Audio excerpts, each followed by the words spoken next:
Esta es la crónica histórica de Vespasiano, el hombre de origen modesto que, en medio del caos, ascendió al trono imperial para fundar la dinastía Flavia. Aquí disfrutarás de su historia, desde sus humildes inicios hasta su consolidación como emperador, y el legado que dejó en sus hijos y descendencia, marcando uno de los momentos más cruciales en la historia de Roma. Los orígenes de Vespasiano y la familia Flavia. Tito Flavio Vespasiano, más conocido como Vespasiano, nació el 17 de noviembre del año 9 después de Cristo, en la modesta ciudad de Falacrina, cerca de Reate, en el centro de Italia. Provenía de la familia Flavia, de rango ecuestre, un nivel social inferior al de la nobleza senatorial, pero aún respetado por su influencia en el comercio, la administración y el ejército. Su familia no estaba relacionada con los círculos de poder más altos de Roma, lo que hizo de su ascenso algo inusual.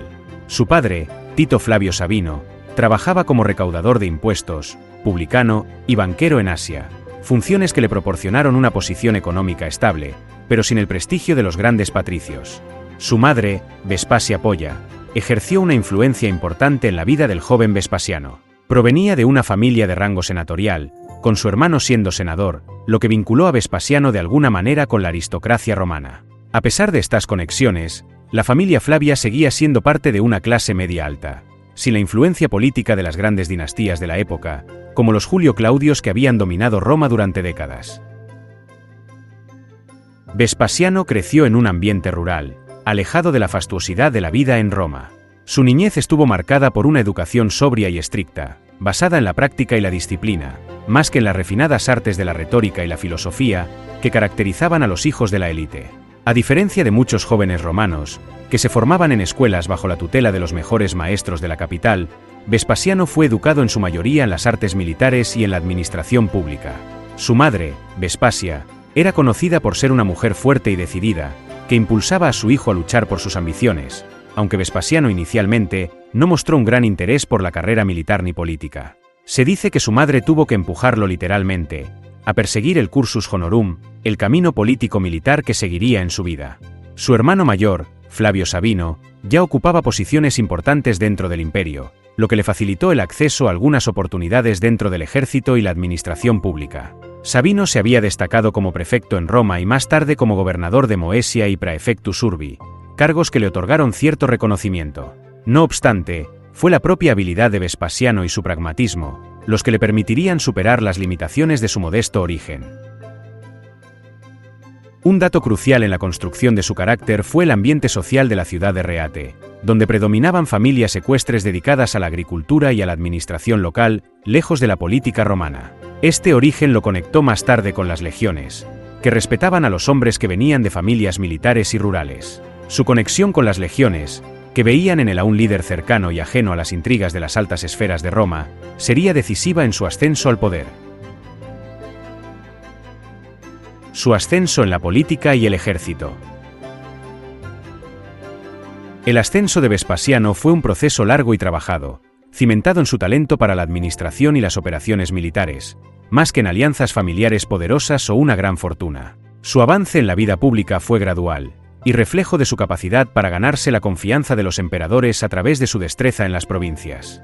Su primera incursión en la política romana fue en el año 36, cuando ocupó el cargo de cuestor bajo el reinado de Tiberio, un puesto que le permitió comenzar su carrera política. Los cuestores eran responsables de la administración financiera, de diversas áreas del gobierno y el ejército, y Vespasiano demostró ser un administrador eficaz y pragmático, rasgos que se mantendrían a lo largo de su vida. Después de este puesto, avanzó a edil, donde fue responsable del mantenimiento de infraestructuras, como los templos y los mercados, y luego a pretor. Aunque estos puestos eran prestigiosos dentro del sistema republicano de Roma, Vespasiano no alcanzó renombre destacado en esta fase de su carrera, manteniéndose en la sombra de los grandes nombres de la política romana. Su verdadera oportunidad para ascender llegó bajo el reinado de Claudio.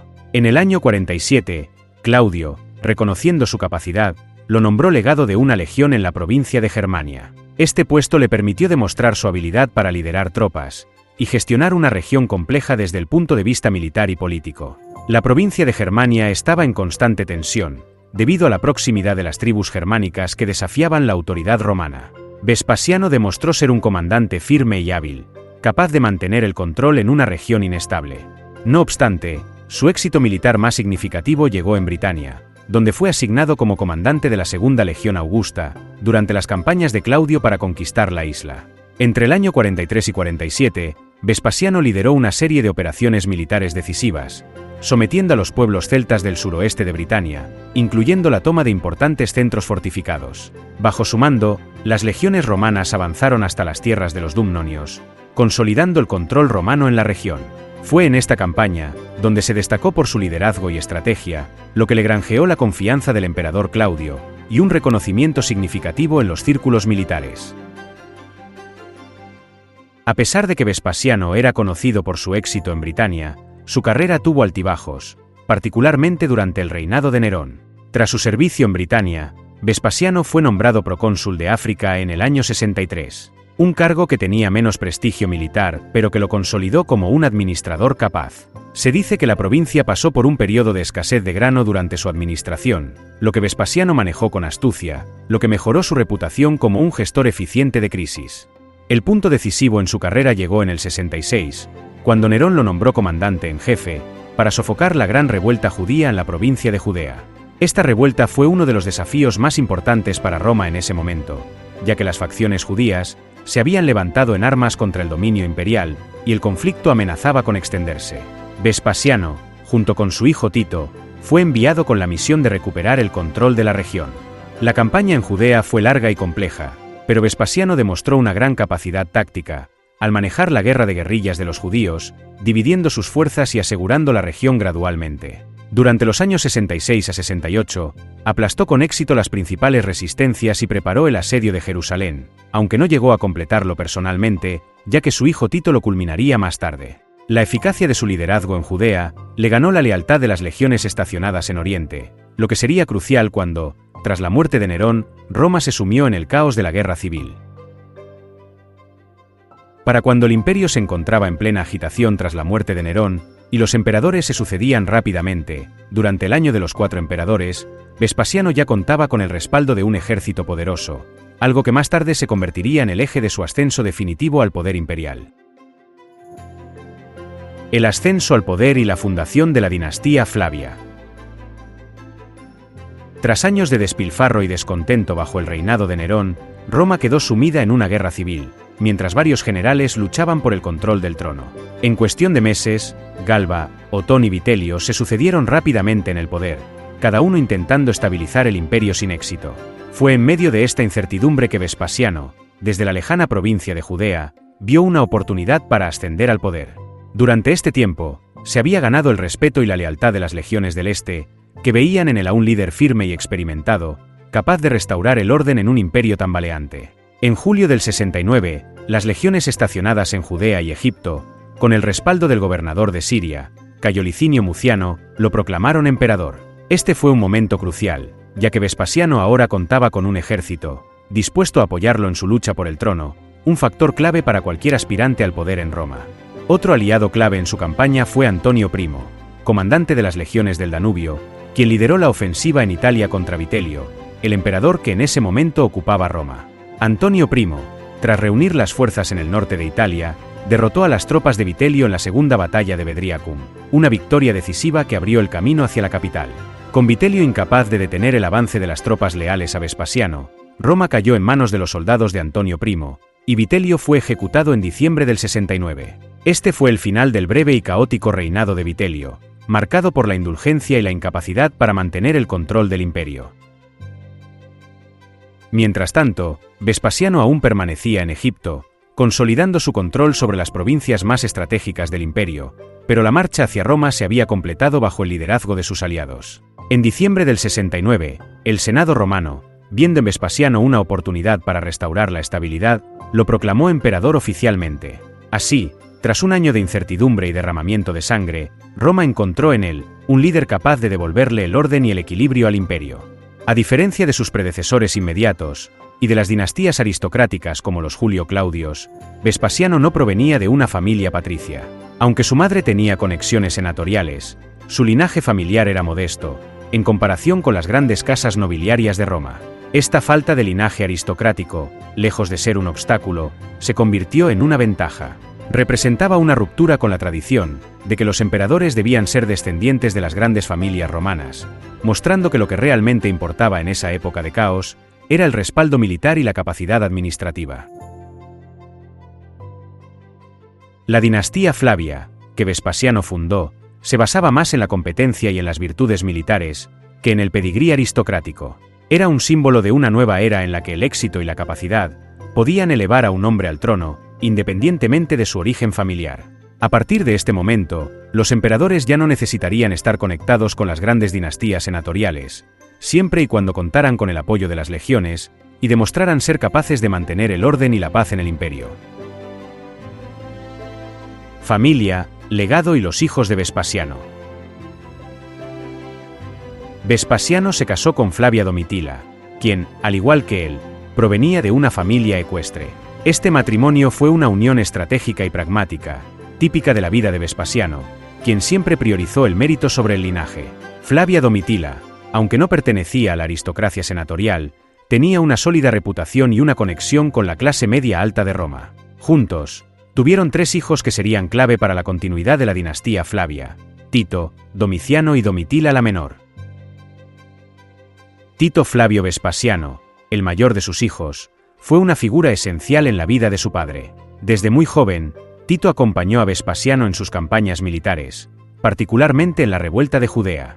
Esta experiencia en el campo de batalla formó a Tito no solo como un comandante militar capaz, sino también como el principal sucesor de su padre. Durante la guerra en Judea, Tito demostró su destreza militar al comandar las legiones romanas durante el asedio y la destrucción de Jerusalén en el año 70, un evento clave en la consolidación del dominio romano en la región. El legado militar de Tito quedó profundamente vinculado a este triunfo en Judea, pero también desempeñó un papel crucial en el fortalecimiento de la figura de su padre como emperador. Vespasiano delegó en Tito muchas responsabilidades importantes, confiando en su habilidad para mantener la lealtad de las legiones y asegurarse de que la dinastía Flavia se consolidara. Tras la muerte de Vespasiano en el 79, Tito ascendió al trono sin oposición. Gobernó durante 2 años, de 79 a 81, en un reinado que, aunque breve, fue muy popular entre el pueblo romano. Durante su gobierno, Tito enfrentó 2 grandes desastres: la erupción del monte Vesubio en el 79, que destruyó las ciudades de Pompeya y Herculano, y un devastador incendio en Roma en el 80. A pesar de estos desafíos, Tito manejó estas crisis.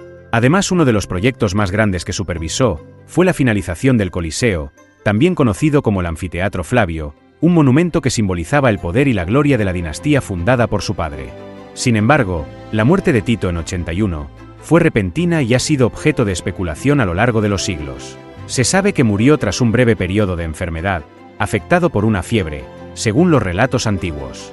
El historiador Suetonio narra que Tito expresó en sus últimos días una gran preocupación por morir tan joven y, aunque no se ofrecieron pruebas concluyentes, existieron insinuaciones de que Domiciano, su hermano menor, pudo haber estado implicado en su muerte. Dion Casio, otro historiador de la época, también mencionó la posibilidad de envenenamiento, aunque no se presentan pruebas concretas para respaldar esta teoría. A pesar de los rumores, la versión más aceptada es que Tito falleció por causas naturales, pero su muerte repentina siempre ha levantado sospechas, debido al beneficio que trajo a su hermano Domiciano, quien lo sucedió de inmediato. Tras la muerte de Tito, su hermano menor, Domiciano, asumió el trono, convirtiéndose en el tercer emperador de la dinastía Flavia. Domiciano gobernó durante 15 años, mucho más que su hermano, pero su reinado fue considerablemente más polémico. Aunque su administración fue eficaz, y el imperio disfrutó de estabilidad y fortalecimiento de las fronteras bajo su mando, su estilo de gobierno autocrático lo distanció del Senado y de la élite romana. A diferencia de su padre y hermano, que habían cultivado buenas relaciones con los senadores y los nobles, Domiciano se inclinó hacia un estilo de liderazgo más autoritario, centralizando el poder y eliminando a sus enemigos políticos, mediante purgas y represión. Uno de los aspectos más notables de su gobierno fue su enfoque en la seguridad del imperio. Bajo Domiciano, las fronteras del imperio se expandieron, especialmente en las regiones de Britania y Germania, y se reforzaron las defensas del limes, el sistema de fortificaciones que protegía las fronteras del norte. Domiciano también reformó la administración imperial, centralizando el poder en sus manos, y aumentando el control del emperador sobre las finanzas y el ejército.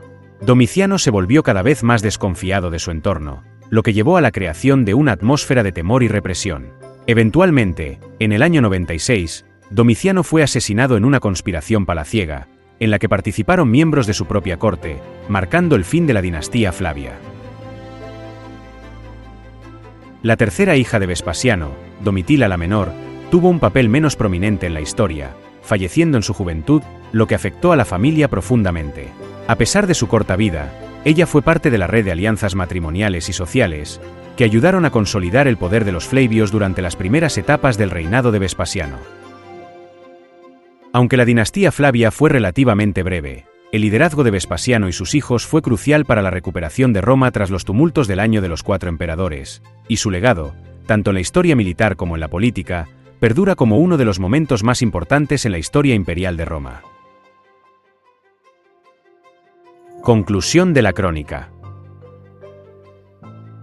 Esta fue la crónica de Vespasiano, el hombre que, desde sus humildes orígenes, logró convertirse en uno de los emperadores más influyentes de Roma, fundando la dinastía Flavia y restaurando el orden en un imperio sumido en el caos. Su legado perduró no solo a través de sus reformas y monumentos, sino también en sus descendientes, quienes continuaron su obra de estabilidad y fortaleza. Sin embargo, no todos en Roma, especialmente entre la plebe, vieron a Vespasiano y a sus sucesores con buenos ojos, pues su estilo de gobierno no siempre fue bien recibido por el pueblo.